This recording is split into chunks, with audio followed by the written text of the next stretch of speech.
Hi, and welcome to CryptoBiography. I'm your host, Brandon Starr, and this is episode 175, and it is Reverse Image Part 3. And this is actually going to conclude this story, so I hope you're enjoying it.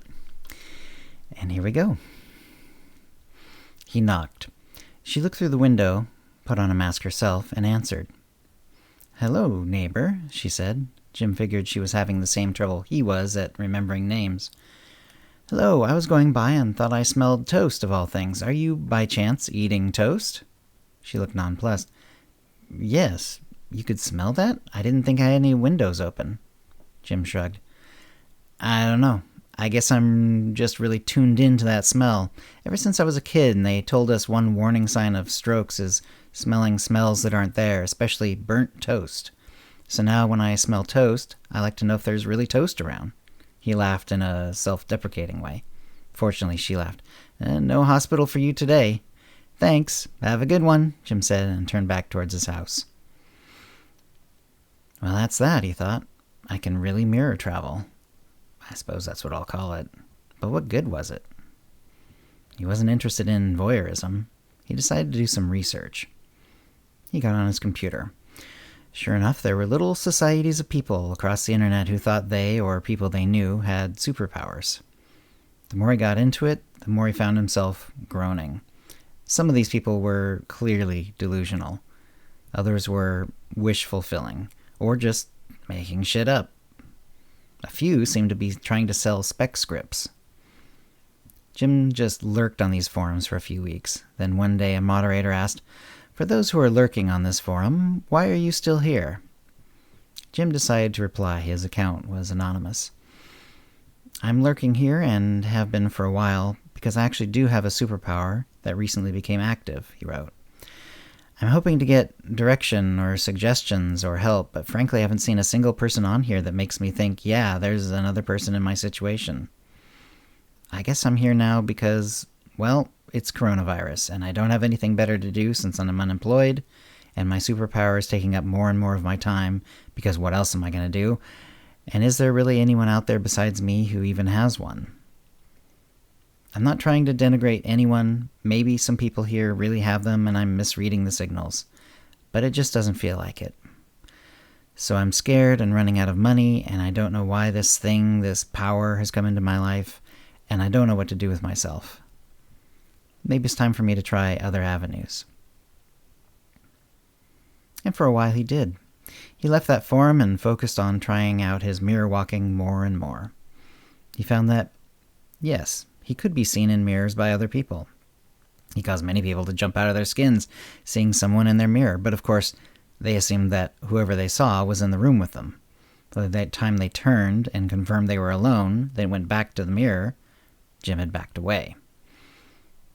He started wearing hoods once he realized that. He also tried using his iPad camera and, sure enough, the iPad's video showed him in the mirror. He also tested for audio, but as he suspected from his dealings with his own image, nothing could be heard from the image in the camera. Because he could be seen, he used face masks so he couldn't be identified. His travels became longer and longer. He also found that his practice was paying off. He could travel in the mirror world at wild speeds. Soon he was looking through mirrors across the state, then across the country, then on other continents. He came back thirsty, hungry, and tired after these trips, which became longer and longer.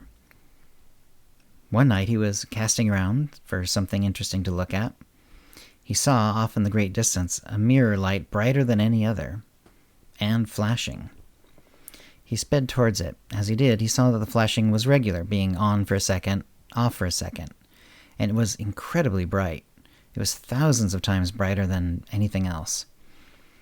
He approached and saw that it wasn't one mirror. It was a series of mirrors, apparently going in all directions around a single small room. Literally all directions.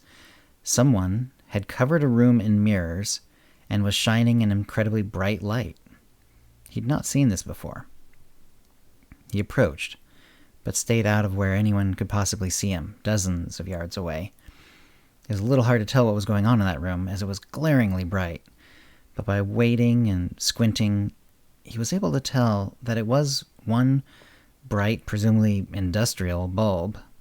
and a person. Through the glare and the wildly changing light levels, it seemed to be a woman wearing a wide-brimmed hat and sunglasses. She was indeed standing in a mirrored room. The mirrors were facing each other and causing infinite reflections of her, though not of him.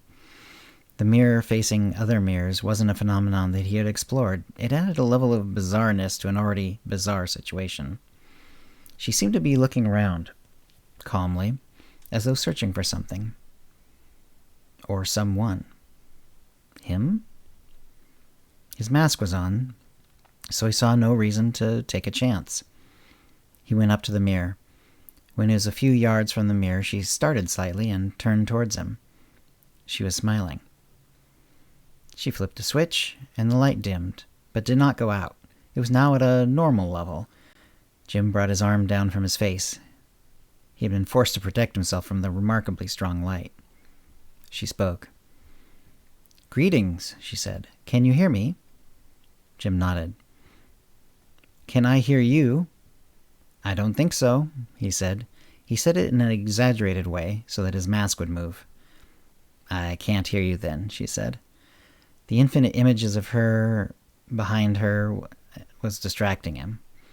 He held up a hand, and she stopped saying whatever she was going to say. He held up his hands in parallel, then jumped one hand out an inch, then another, then another. "The infinite mirror images are bothering you?" she asked, after considering him a moment. Jim nodded. "Thank you." She turned and walked to a corner of the room. She pulled on something, and a black drape rolled down the entire back wall. The floor and ceiling were far enough away that the infinite images were not a problem there. "Better?" she asked, and he nodded. "My name is Evelyn," she said. He looked more closely at her. She was white, probably in her 30s, dressed in a way that said she had money. That made him suspect that this room, with its giant mirrors and industrial light, had been her purchase. "I'm a little like you," she said. "I have an unusual ability, though I must say not nearly as unusual as yours. And I'm part of a group that is looking for other people like us, people with abilities. Perhaps that's being too forward, but since this conversation is one way, I feel I must come right out with it. We hope that you will join us." "Why?" Jim said, and made a shrugging motion to sell his silent reply. "Why?" she asked, and Jim nodded. "For a number of reasons, but I think that the most cogent one is that we are not alone. I was among the first to have powers, but they're becoming more common, and the kinds of powers are becoming more varied. If you join us, you can help us find still others like us. I suspect someone with your abilities, as I vaguely understand them, would be ideal. Also, we can support each other. Being so different has its own unique problems. Envy, the possibility of powers such as governments trying to control us, and we can help each other. Finally, we're finding a lot of the powers, especially the newer powers, are dangerous to the users. There have been many people with abilities that harm or kill them.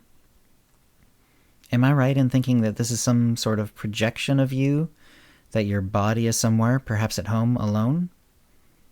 Jim thought about whether to answer this, then he nodded. "I can arrange for your body to be protected while you go out. Also, we are well funded. If you help us look for more people like us, we can pay.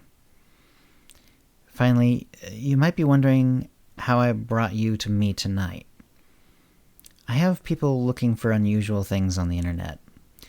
Recently, there have been a large number of people who have noticed people or shadows or movement in their mirrors and other reflective surfaces.